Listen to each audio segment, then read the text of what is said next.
अस्सलाम वालेकुम। मेरा नाम डॉक्टर राशिद अली है और मैं कंसल्टेंट पल्मोनोलॉजिस्ट हूँ। पल्मो गुरु चैनल में आपको खुश आमदीद। आज हम बात करेंगे एक ऐसी बीमारी के बारे में जिससे हर मिनट में एक पाकिस्तानी असरअंदाज हो रहा है। मेरी मुराद ट्यूबरकुलोसिस या टीबी से है। इसको उर्दू में तपे दिक भी कहते हैं। WHO या आलमी इदारा सेहत के अदाद व शुमार के मुताबिक पाकिस्तान का शुमार दुनिया के उन 5 ममालिक में होता है जहां टीबी बहुत आम है।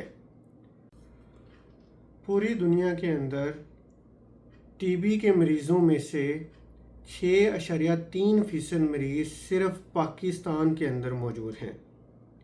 इसका मतलब ये है कि दुनिया के अंदर मौजूद टीबी के मरीज़ों में से हर 14वां शख्स पाकिस्तान से है। WHO के अदाद व शुमार के मुताबिक हर साल पाकिस्तान में तकरीबन 5.5 से 6.5 लाख लोगों में टीबी की तशख़ीस होती है। इसका मतलब ये है कि रोज़ाना तकरीबन 1400 से 1800 लोग और तकरीबन हर मिनट में एक मरीज़ के अंदर टीबी की तशख़ीस होती है। इसके अलावा रोज़ाना तकरीबन 140 के करीब मरीज़ टीबी की वजह से अपनी जान की बाजी हार जाते हैं।